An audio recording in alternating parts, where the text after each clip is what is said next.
দাঁড়িয়ে করতে হবে, কিন্তু আজও তা সম্ভবপর হলো না। বলুন, এই কীর্তন, এই ভাগবত পাঠ লক্ষ লক্ষ টাকা ব্যয় করা হয়, যদি একটু কিছু আমরা পরিবর্তন না করতে পারলাম, তাহলে এই ভাগবত নাম কীর্তনের কি মূল্য আছে? তুলসী আরতি দাঁড়িয়ে দাঁড়িয়ে করতে হয়। যে কোনো শুদ্ধ মঠ মন্দিরে যাবেন, দেখবেন সেখানে তুলসী আরতির সময় কেউ বসে থাকে, দেখেছেন আপনারা? যে কোনো শুদ্ধ মঠ মন্দির যেখানে নিয়মিত ভগবানের পুজো হয়, আরতি হয়, যে কোনো ইস্কন মন্দিরে যান, গৌরীয় মঠের মন্দিরে যান, বাবাজি মন্দিরে যান, যে কোনো শুদ্ধ মন্দিরে যাবেন, সেখানে তুলসী আরতি করার সময় দেখবেন সবাই বসে আছে না দাঁড়িয়ে আছে? দাঁড়িয়ে আছে। তারপরে তুলসী আরতি করার পরে ঘুরতে হয় না? জানি কানি চ পাপানি ব্রহ্ম হত্যাদি তানি চ তানি তানি প্রাণস্বন্তি প্রদক্ষিণা পদে পদে। তখনই না তুলসী আরতি কাজে লাগবে।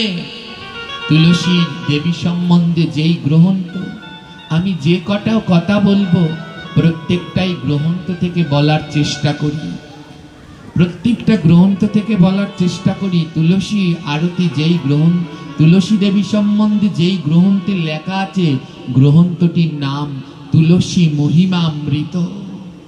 ওখানে বলা আছে বসে বসে তুলসী আরতি করা আর মদ খাওয়া একই কথা। চিন্তা করেছেন বসে বসে তুলসী আরতি করা কত বড় অপরাধ? কিন্তু তাও আমরা তুলসী আরতির সময় বসেই থাকি, দাঁড়ানো আর হয় না।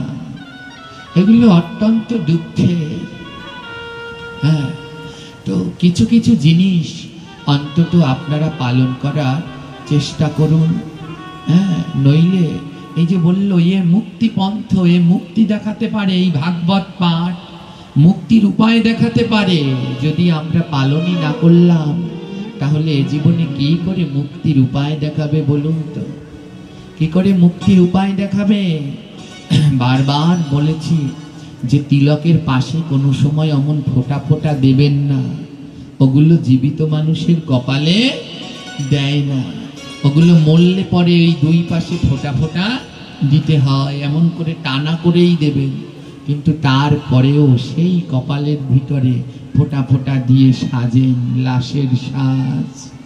তো কি করে আমাদের মুক্তি দেবে? এই মুক্তি পন্থ শ্রীমদ্ ভাগবত, এতে 4টি অক্ষর ভ গ ব ত। ভতে ভক্তি বতে বৈরাগ্য, গতে ভতে ভক্তি বতে ভ গ বতে না ভ গ, ভতে ভক্তি গতে জ্ঞান বতে বৈরাগ্য আর ততে ত্যাগ। তো ভক্তি না থাকলে এখানে আসা যায় না। এসেছেন, এসে কি করবেন? গতে জ্ঞান, জ্ঞান অর্জন করবেন। বলবেন বাবা জ্ঞান বানামি কি গ লাগে? লাগে তো জনিয়তে আকান্ন জ্ঞান। বলে জনিয়তে আকান্ন জ্ঞান পাবেন স্কুল কলেজে, আর গয়জফলায় আকান্ন জ্ঞান পাবেন সাধু সঙ্গে এসে। তো এখানে যদি আমরা এইটুকু জ্ঞান এখনো অর্জন করতে না পারি, তাহলে আমাদের দুঃখ আর পিছন ছাড়বে না। তাই আপনাদের কাছে আমার এক দৃঢ় অনুরোধ রইল, চরণ ধরে অনুরোধ। সন্তান যদি মা বাবার কাছে কিছু চায়, মা বাবা তো ইচ্ছা পূর্ণ করে। আপনারাই আমার মাতা পিতা সম। তা আপনাদের কাছে একটা অনুরোধ, এখন থেকে যখনই তুলসী আরতি করবেন একটু দাঁড়াবেন, দাঁড়িয়ে দাঁড়িয়ে তুলসী আরতিটা করবেন, করে তারপরে আরতির শেষে সবাই মিলে একটু ঘুরবেন। যদি ওই প্রদক্ষিণ মন্ত্র নাও পারেন, নাম করে একটু 4 বার পরিক্রমা করবেন, পরিক্রমা করবেন। এখনো যদি আমরা সংশোধন না হই, তাহলে আর কবে হব বলুন? এত বছর ধরে পাঠ হচ্ছে, কীর্তন হচ্ছে। ওই ছবিটাই দেখলাম 73 বছরের এইখানের কীর্তন না কি জানো, না কত বছরে 73। দেখুন 73 বছর ধরে এখানে নাম হচ্ছে, কীর্তন হচ্ছে, ভাগবত হচ্ছে, এবং অত্র এলাকায় এই নিত্যানন্দ ধামের কীর্তন এই বছর এক বিশাল, আমি অন্য জায়গায় বসে শুনেছি আমের শরবত, আমের শরবত করে দিয়েছেন ভক্তদের সেবা। শ্রী গুরুদেব একটা কথা বলতেন, সত্য, সেবা, নীতি, ধর্ম জীবনের এই চারি কর্ম। সত্যের পথে থাকো, সেবা, মানুষকে যত পারো সেবা করাও। এই যে আমের শরবত দেখুন, মাথায় কি অন্যরকম ভাবনা, কত কিছুই করা যেত, গরমের ভিতরে ওই আমের শরবতটায় সবার প্রাণ কেমন ঠান্ডা করে দিল। সেবা, নীতি, যেন নীতিভ্রষ্ট না হই, সত্যের সাথে জীবনের শেষ দিন পর্যন্ত থাকবো। ধর্ম, আর আজীবন কাল নিজের ধর্ম কঠোরতার সাথে পালন করে যাব। দেখুন, তাই বলল ইয়ে অমর গ্রন্থ, ভাগবত হলো অমর। 18টা পুরাণ আছে, 18 পুরাণের ভিতরে ভাগবত একটিও। অন্য অন্য পুরাণগুলো পাঠ হয়, কেউ বলে ব্রহ্মবৈবর্ত পুরাণ পাঠ হবে ওখানে যেও, কেউ বলে ওখানে নারদীয় পুরাণ পাঠ হবে যেও, কি বলে ওখানে ভাগবত পাঠ হবে। তাই অমর, এর কোনো ক্ষয় নেই। মুক্তিপন্থে জীবকে মুক্তির উপায় দিচ্ছে। কত জীব ভাগবত শুনে উদ্ধার হচ্ছেন, ভক্তিপথে চলে আসছে। এ পঞ্চম বেদ নিরালা।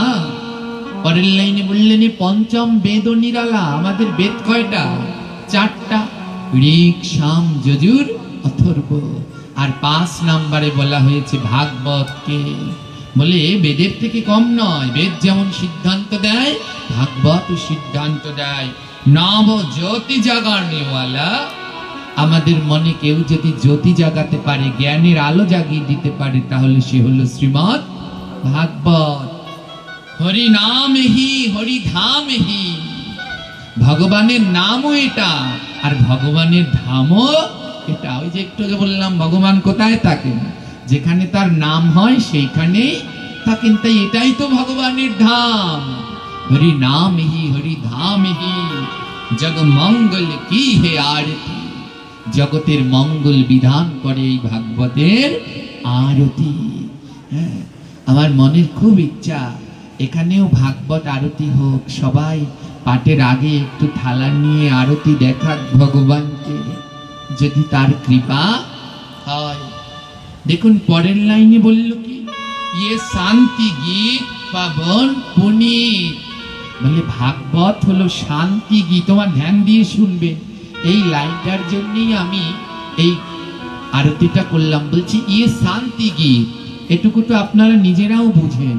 ভাগবত হলো কিসের গান? শান্তির গান। ভাগবতের আরতিতেই বললেন ভাগবত অন্য কিছু নয়, এ শান্তির গান। তাহলে ভাগবতের আরতিতেই যদি বলা হয় শান্তির গান, ওমা গান করতে হলে কি খোল করতালের দরকার আছে না নেই? তো কেউ যদি ভাগবতে কীর্তন করে, তাহলে সেটা কি কোনো সময় যাত্রাপালা হয়? এইগুলো যদি কোনো বক্তা বলে, তার থেকে দুঃখের আর কোনো কিছু আছে? যাত্রার সাথে ভাগবতকে তুলনা করেছে। এনার মুখ দেখাও মহা অপরাধ। কানে হাত দিয়ে একবার বলে নিন শ্রী বিষ্ণু, নইলে মহা অপরাধ। তাহলে এই যে জগতে এত বড় বড় ভাগবত বক্তা, এদের মুখে হরিকথা শুনে দেখবেন, মোবাইলে সার্চ দিয়ে গোবিন্দ বল্লভ শাস্ত্রী, ধ্রুব মহারাজ, হ্যাঁ এই যে আরেকজন ভাগবত বক্তা, হ্যাঁ এই যে এতদিন দেখলেন যার উপরে হামলা করা হয়েছিল, হিরণ্ময় গোস্বামী, এদের ভাগবত গুলো একটু শুনবেন তো। এদের ভাগবতের ভিতরে মিউজিক থাকে না? থাকে না? যদি এত বড় বক্তারা এই হরিকথায় সঙ্গীত আনতে পারে, ভাগবত কত প্রকারে করা যায় উনি জানেন। সঙ্গীতজ্ঞ ভাগবত আছে, জ্ঞান তত্ত্ব, রসতত্ত্ব, বিভিন্ন ধরনের করা যায়। কিন্তু তাই বলে তাকে যাত্রাপালার সাথে তুলনা করা মোটেই উচিত নয়, এতে মহা পাপ হয়। এর জন্যই আমি বললাম এনার ভাগবত পাঠের আগে আরো বেশি বেশি অধ্যয়ন করা উচিত। আমি তার নাম বললাম না, তো একজনে আমাকে এটা বলেছে, বাবা এই কথাটা শুনেছি, যদি একটু বলতেন, তাই বললাম। ইয়ে শান্তি গীত, এ ভগবানের শান্তির গান, পাবন পুনীত, এ পাপীকে উদ্ধার করার প্রেমময় পবিত্র কৃপা। পাপ মিটানেওয়ালা, আমাদের পাপকে মিটিয়ে দিতে পারে শ্রীমৎ ভাগবত। হরি দর্শন দিখানেওয়ালা, গোবিন্দকে দর্শন করাতে পারে শ্রীমৎ ভাগবত। যখন ভাগবত পাঠ হবে, পাঠক যদি সেই গোপালের বাল্যলীলা পাঠ করে, গোপাল মাখন চুরি করছে, সঙ্গে সঙ্গে চোখটা বন্ধ করে দেখবেন কি ওই দৃশ্যটা চোখের মধ্যে ভেসে উঠছে। তাই বলছে হরি দর্শন দিখানেওয়ালা, হরিকে দেখাতে পারে শ্রীমৎ ভাগবত। ইয়ে সুখকারিণী, ইয়ে দুঃখ হারিণী। এই ভাগবত আমাদের সুখ দিতে পারে আর দুঃখকে হরণ করে নিয়ে যেতে পারে। শ্রী মধুসূদন কি आरती। কি বলছে? ये मधुर बोल जग बंद खोल सत मार्ग दिखाने वाला। भागवत माने तो मधुर बोल, जग बंद खोल सत मार्ग दिखाने वाला। আমাদের ভজনটা কি? যদি কেউ শুদ্ধ গুরু পরম্পরায় দীক্ষা নেন, তখন আপনাদের কতগুলো প্রশ্ন থাকবে। কি প্রশ্ন? তোমরা কোন সম্প্রদায়? তোমাদের শাখা কি? তোমার গোত্র কি? দীক্ষা নেওয়ার পরে আর ওই কাশ্যপ আলেম্মান গোত্র থাকে না, তখন গোত্র পরিবর্তন হয়ে যায়, অচ্যুত গোত্র পরিবার হয়ে যায়, নিত্যানন্দ পরিবার, কত পরিবার, 7টা পরিবার আছে। তখন জিজ্ঞেস করবে তোমার আহার কি? তখন বলতে পারবেন না ডাল তরকারি। কি বলতে হবে? হরি নাম। জিজ্ঞেস করবে তোমার ভাব কি? তখন বলতে হয় মধু। ভাবটা কি? আমরা যারা মাধ্য গৌরীয় সম্প্রদায়ের, আমাদের ভাব হলো মধুর। মধুর কি? বলে আমরা ভগবানকে ভোগ দেব, প্রসাদ পাবো, নাম করব, কীর্তন করব, নৃত্য করব আনন্দে। মধুর নাম আনন্দে আমরা কাটিয়ে দেব। কিন্তু দুঃখ কি জানেন? এই মধুর ভাব আমাদের আছে, কিন্তু সেই ভাব পর্যন্ত আমরা যেতে পারি না। ভাগবত পাঠের পরে ভগবানকে সন্তুষ্ট করার যতগুলো উপায় আছে, তার ভিতরে একটা হলো নিত্য। ভগবানকে সন্তুষ্ট করার যতগুলো উপায়, তার মধ্যে একটা হলো নিত্য। আমার নিত্য করে কারা গোবিন্দকে পেয়েছিল বলতে পারে? গোপীগণ কি নৃত্য করেছিল? কি নৃত্য? হ্যাঁ, জোরে বলুন। রাস নৃত্য। রাসমঞ্চে সেই গোপীরা নৃত্য করেছিলেন, এক একজন কৃষ্ণ, এক একজন গোপী। রাস নৃত্যে সন্তুষ্ট হয়ে কৃপা করেছিলেন ভগবান। তো ভগবানকে যতগুলো বিধানে সন্তুষ্ট করা যায়, তার ভিতরে একটা হলো নৃত্য। কিন্তু দুঃখ কি জানেন? এই ভাগবত পাঠে যদি মায়েরা নৃত্য করেন, কালকে থেকে শুরু হয়ে যাবে গ্রামে কথা। ওই শুরু হয়েছে ঢং ছং।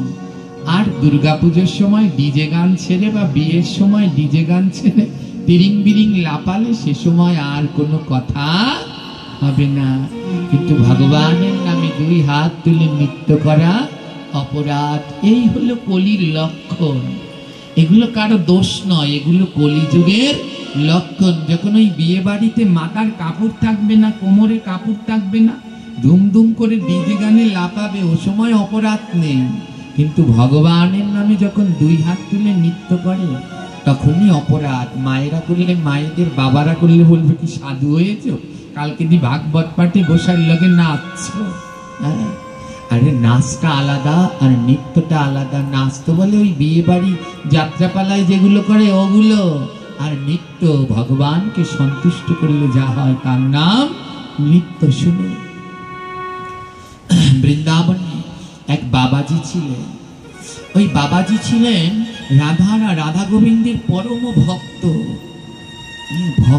ভগবানকে ভালোবাসা মানে বোঝে? ভগবানকে ভালোবাসা ওই শনি পুজো, নারায়ণ পুজো দিলে পরে 5টা ফল দেওয়া লাগে আসনে। তো কি করে? ওই একটা আমের কড়া আনে, একটা জাম্বুরোর কড়া আনে, একটা আমরুলের কড়া আনে, ওই জন্য 5টা ফল দেয়। এবার বলুন, ওই জাম্বুরোর কড়া কি আপনি খেতে পারেন? জাম্বুরো চেনেন? আপনাদের এলাকায় কি বলে? জাম্বুরো বলে, সুলুম বলে, জাম্বুরো বলে, বাতাবি লেবু বলে। ওরা একটা কড়া দেয়, একটা কাঁচা গাপ এনে দেয়। ওগুলো তো আপনি খেতে পারেন না, তা ভগবানকে দেন কেন? গোবিন্দ বল্লভ যে গান লিখেছে, তোমার মুখে যাহা মিঠা লাগে তাহাই দিও গোবিন্দের ভোগে। তুমি খেতে পারো না ওগুলো, তা ভগবানকে দিচ্ছ কেন? বৃন্দাবনে এক বাবাজি ছিলেন। বাবাজি ছিলেন মাধবের বড় ভক্ত। সারাদিন ঘুরে বেড়ায় যাতে মাধব বড় সন্তুষ্ট হয়, ভগবান যাতে বড় সন্তুষ্ট হয়। তার সন্তুষ্টর জন্য কি করা যায়? সারাদিন তার এই প্রচেষ্টা, ভগবান কিসে আনন্দ পায়, ভগবানের কি করলে সুখ হয়, সারাদিন এই ভাবনা। বাজারে যেই নতুন ফল ওঠে, বাবাজি তাড়াতাড়ি গিয়ে সেই ফলটা কিনে আনে, ওটা আগে আমার গোবিন্দকে দেব। হ্যাঁ, এ হলো ভগবানকে ভালোবাসা। হ্যাঁ, ভালোবাসা। ভগবান বলছে, ভক্ত বলছে, প্রভু তুমি কোন কোন ঘরে থাকো? বলে আমি ভালোবাসা পেলে থাকি। ভালোবাসা, ভালোবাসা, ভগবানের সাথে ভালোবাসা করলে এই দেহটাই ভালোবাসা হয়ে যাবে। ভগবানের সাথে যদি ভালোবাসতে পারো, তাহলে তোমার দেহটা ভালোবাসা মানে ভালো ঘর হবে। ভগবান দূরে নয়, তোমার হৃদ কমলে অনবরত থাকবে।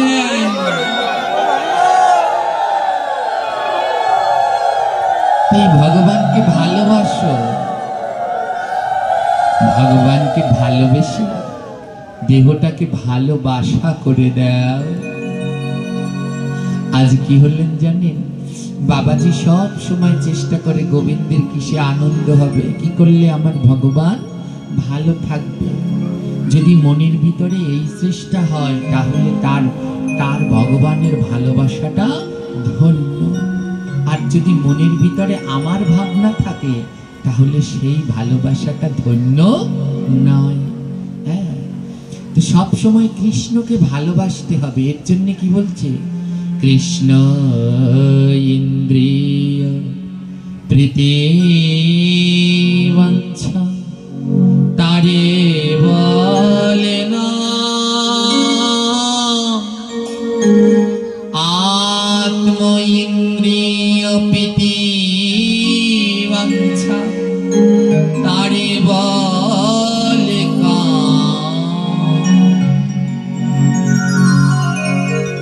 বলে কৃষ্ণ ইন্দ্রিয় প্রীতিবাঞ্ছা, ভগবানকে ভালোবেসে যা করতে পারবে তার নাম হলো নাম। আর নিজেকে ভালোবেসে ভগবানের কাছে যা চাইবে তা হলো কামনা বাসনা। বাবাজি না, বৃন্দাবনের সেই বাবাজি সারাদিন ভাবে কি করে আমার গোবিন্দের খুব আনন্দ হয়, খুব আনন্দ হয়। গাছে যখন ভালো ফলটা, বাজারে ভালো ফল উঠলে বাবাজি ওটা এনে ভগবানকে আগে দেয়। বাজারে ভালো তরকারিটা হলে ভগবানকে আগে দেয়। মা, এর জন্যে বছরের প্রথম ফলটা এনে নিজেরা খেতে নেই, খেতে আছে, আগে কাকে দিতে হয়? গোবিন্দকে। আমার গোবিন্দকে যেন দিতে পারি। বাজারে নতুন সবজিটা উঠলে আগে খেতে নেই, ওটা রান্না করে একদিন গোবিন্দকে দিয়ে তারপরে খাও। তাহলে তোমার ভালোবাসাটা শুদ্ধ পবিত্র, ওতে কোনো ভেজাল নেই। বাবাজি কি করলেন জানেন? একদিন বাজারে গেলেন, বাজারে গিয়ে দেখে একটা নর্তকী যারা নৃত্য করে, মানুষের মনোরঞ্জনের জন্য নৃত্য করে। ইন্ডিয়াতে এমন আছে, রাস্তায় রাস্তায় গান ছেড়ে রাস্তার মধ্যখানে নৃত্য করে, আর মানুষ খুশি হয়ে টাকা দেয়। দেখেছেন না? যে ছবিতে দেখেছেন না, আমি কলকাতার রসগোল্লা, এ তো ছবিতে তো দেখেছেন, সিনেমায়। ওর ভিতরে ওই মধ্যখানে নৃত্য করছে আর সবাই টাকা দিচ্ছে। তো নর্তকীরা অমনি মানুষের মনোরঞ্জন করার জন্যে ওই রাস্তার মধ্যখানে গান ছেড়ে নৃত্য করে, আর সবাই মিলে খুশি হয়ে নাচ দেখে খুশি হয়ে টাকা দিচ্ছে। একদিন বাবাজি বাজারে গেলেন, গিয়ে দেখে কি একটা নর্তকী নৃত্য করছে, আর সব মানুষ তাকে ঘিরে ধরেছে, আর সবাই মিলে নাচ শেষে তাকে টাকা দিচ্ছে। তো নর্তকীটা খুব সুন্দর নৃত্য করতে জানে। হ্যাঁ, যারা নাচ শিখে নৃত্য করে আর যারা না শিখে নৃত্য করে, পার্থক্য আছে না? যারা নাচ শিখে নৃত্য করে তাদের নৃত্য কত সুন্দর, তালে তালে হয়।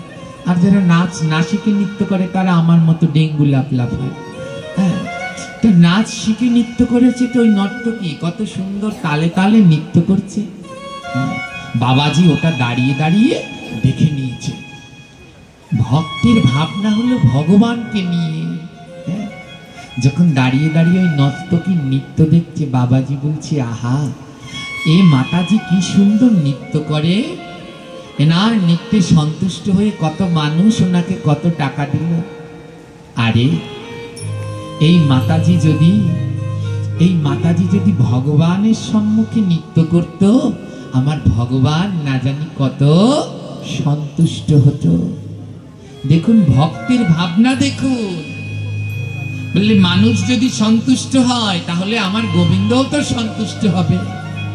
বাবাজি মনে মনে বলছে, আরে ও নর্তকী, তুমি মানুষকে মনোরঞ্জন করাও, এই মানুষ খুশি হয় তাতে তোমায় টাকা দেয়।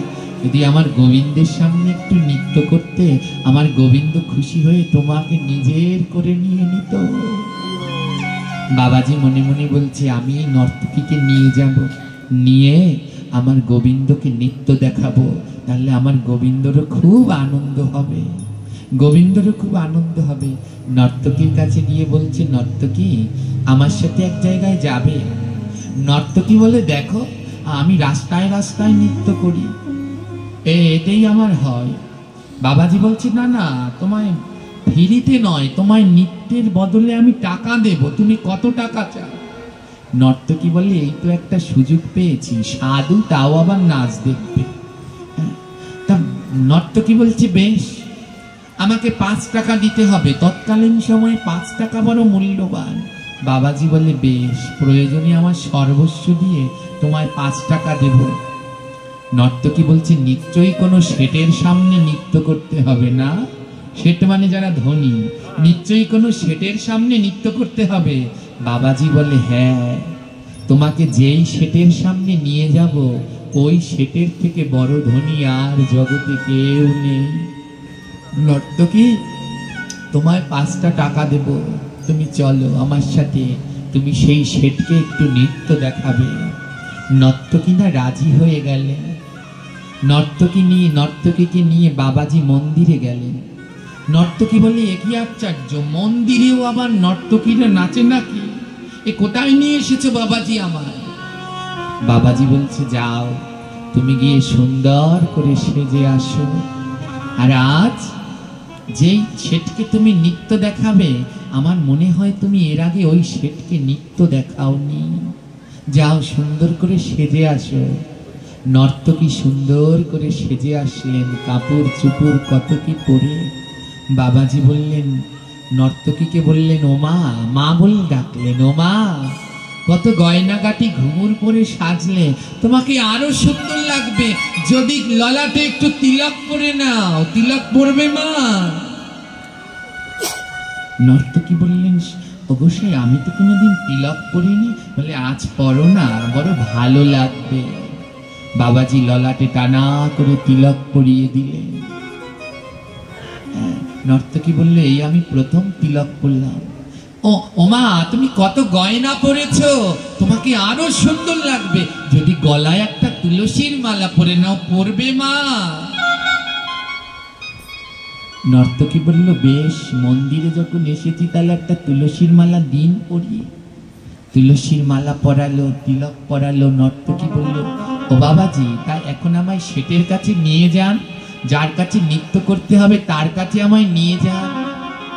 বলে, দাঁড়াও, সে তো টাইম ছাড়া ঘুম থেকে ওঠে না, 4টা বাজুক, ভগবান স্বয়ং থেকে উঠবেন। বলে, 4টা বাজুক, যে 4টা বেজেছে ভগবানের মন্দিরের পর্দাটা খোলা হয়েছে, খোলা হয়েছে। বাবাজি বলছে, ও মা, নর্তকীকে বলছে, ও মা, ওই যে দেখো বাঁশি হাতে দাঁড়িয়ে আছে জগতের সব থেকে বড় শেঠ। ও মা, ওর নাম হলো পরমেশ্বর ভগবান শ্রীকৃষ্ণ, তুমি আমার গোবিন্দকে একটু নৃত্য দেখাও মা।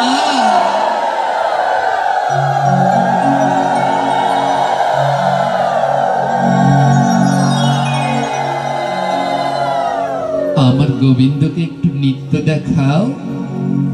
নর্তকী রেগে গেলেন, কি? ওটা তো একটা পাথরের মূর্তি, আমি ওই পাথরের মূর্তির সাথে না সামনে গিয়ে নাচবো? আমি কি এত খারাপ?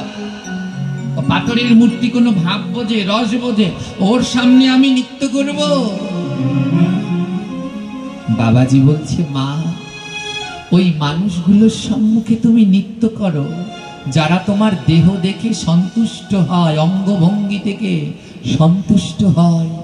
ওই মানুষদের মনোরঞ্জন করো মা, আর আমার গোবিন্দকে একদিন মনোরঞ্জন করবে না?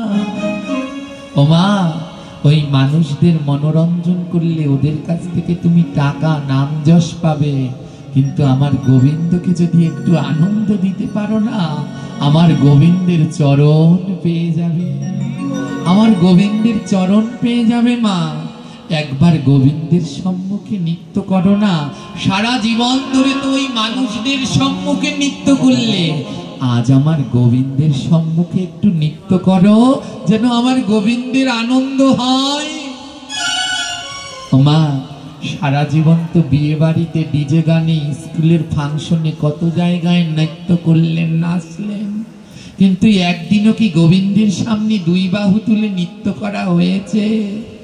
ওইখানে নেচে কত মানুষের মন সন্তুষ্ট করলেন, একবার কি গোবিন্দের সম্মুখে দুই বাহু তুলে নৃত্য করে আমার গোবিন্দকে সন্তুষ্ট করা হলো? নর্তকী বলে, এ কি বলছো? ও পাথরের মূর্তি নৃত্যের কি বোঝে? বাবাজি বলে, তুমি জানো না মা, এ জগতে সব থেকে নাচুয়া এ গোবিন্দ, এর থেকে ভালো নৃত্য আর কেউ জানে না। মহাপ্রভু এত নৃত্য জানতো, তার জন্য তার এক নাম নাটুয়া গৌর। নবদ্বীপে আছে, তিনি এমনি নৃত্যের ভঙ্গিমে দাঁড়িয়ে আছে, নাটুয়া গৌর। এর মতো নৃত্য আর কেউ জানে না।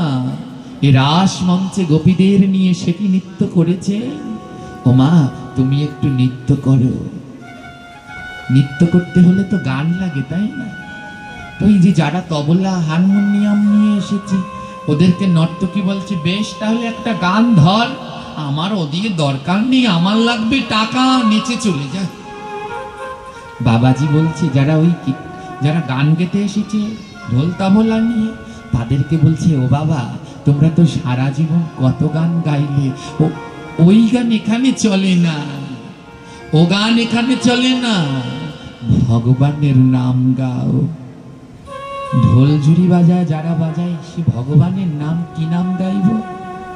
বাবাজি বললে, গাও হরে কৃষ্ণ হরে কৃষ্ণ কৃষ্ণ কৃষ্ণ হরে হরে, হরে রাম হরে রাম রাম রাম হরে হরে, হরে কৃষ্ণ হরে কৃষ্ণ কৃষ্ণ কৃষ্ণ হরে হরে, হরে রাম হরে রাম রাম রাম হরে হরে, হরে কৃষ্ণ হরে কৃষ্ণ কৃষ্ণ কৃষ্ণ হরে হরে, হরে রাম হরে রাম রাম রাম হরে হরে, হরে কৃষ্ণ হরে কৃষ্ণ হরি বল হরি বল, কৃষ্ণ কৃষ্ণ হরে হরে, হরে রাম হরে রাম রাম রাম হরে হরে, হরে কৃষ্ণ হরে কৃষ্ণ কৃষ্ণ কৃষ্ণ হরে হরে, হরে রাম হরে রাম রাম রাম হরে হরে, হরে কৃষ্ণ হরে কৃষ্ণ রাধে রাধে কৃষ্ণ কৃষ্ণ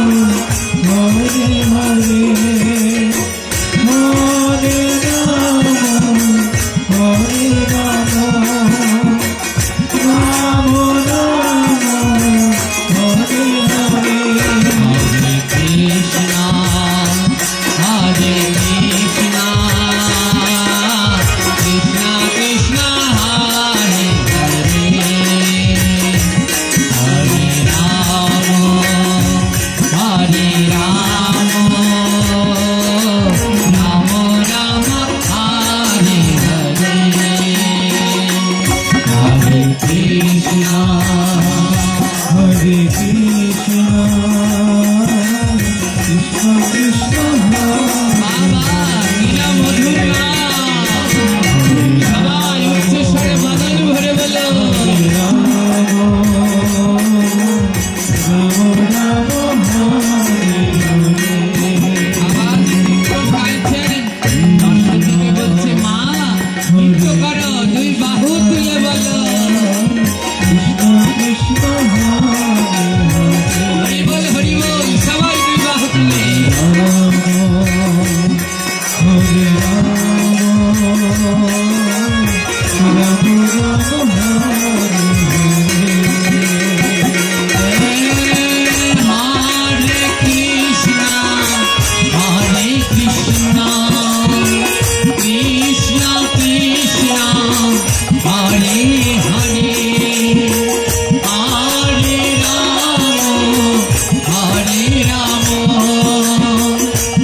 যত গানে নৃত্য করবেন গোবিন্দের নামে যে আনন্দ আনন্দ আর কোথায় পাবেন। যখন নর্তকীটা নৃত্য করতে করতে ওই অঙ্গভঙ্গি করে না, নৃত্য করতে করতে যখন গোবিন্দের সামনে গিয়েছে পাথরের বিগ্রহ, গোবিন্দের সামনে গিয়েছে, দেখে পাথরের বিগ্রহ গোবিন্দের দুই নয়ন থেকে জল ঝরছে। পাথরের বিগ্রহ গোবিন্দের দুই নয়ন থেকে অঝোর ধারায় জল ঝরছে। নর্তকী ডেকে বললেন, ও বাবাজি, তোমার গোবিন্দ কাঁদছে কেন? এ কি সম্ভব পাথরের বিগ্রহ কাঁদে? বাবাজি বলছে, মা তুমি জানো না এ জগতে নামে পাথরও গলে যায়, নামের সমান জগতে আর কিছু হয় না। হরে কৃষ্ণ হরে কৃষ্ণ কৃষ্ণ কৃষ্ণ হরে হরে রাম হরে রাম রাম রাম হরে হরে হরে কৃষ্ণ হরে কৃষ্ণ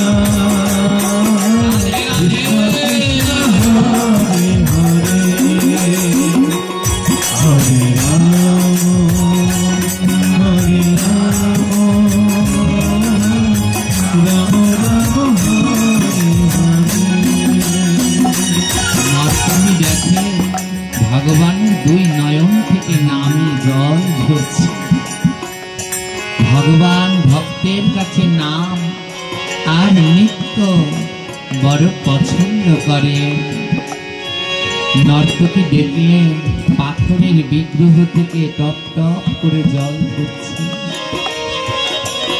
সবাই বলে এ দৃশ্য দেখা বড় দুর্লভ, ভগবানের নয়ন থেকে নামে জল ঝরছে, এ দৃশ্য দেখা বড় দুর্লভ। নর্তকীর মনে প্রেম ভক্তির উদয় হল।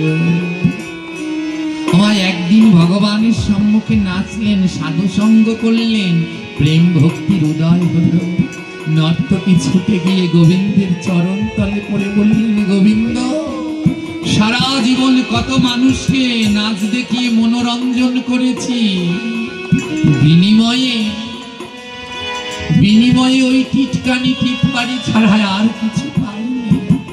কিন্তু জীবনে তোমায় প্রথমবার নৃত্য করে দেখালাম, তাতে তোমার দুই নয়নের জল দেখলাম।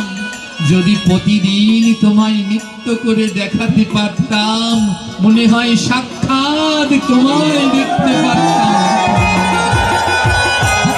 হরে কৃষ্ণ হরে কৃষ্ণ কৃষ্ণ কৃষ্ণ হরে হরে, হরে রাম হরে Ram Ram Ram Hare Hare. Hare Krishna Hare Krishna Krishna Krishna Hare Hare, Hare Rama Hare Rama Rama Rama Hare Hare। ওই নর্তকী বললেন, তার সাথে যারা যারা আছে সবাইকে বলল, যাও তোমরা সবাই ফিরে যাও, আমি আর ঘর যাব না। আজ থেকে আমি প্রভুর এই মন্দিরেই থাকব, ভগবানের এই দিব্য নাম করব। আর আমার জীবনটা তো অনেক শিয়াল শকুনের সেবায় লেগেছে, বাকি জীবনটা আমি যেন গোবিন্দের সেবায় কাটাতে পারি। এই ভাবের নাম মধুর। ভগবানের সম্মুখে নিত্য কোনো খারাপ জিনিস নয় গো। আজও পুরীতে রথযাত্রা যখন হয়, তোমরা তো মোবাইলে দেখতে পাও।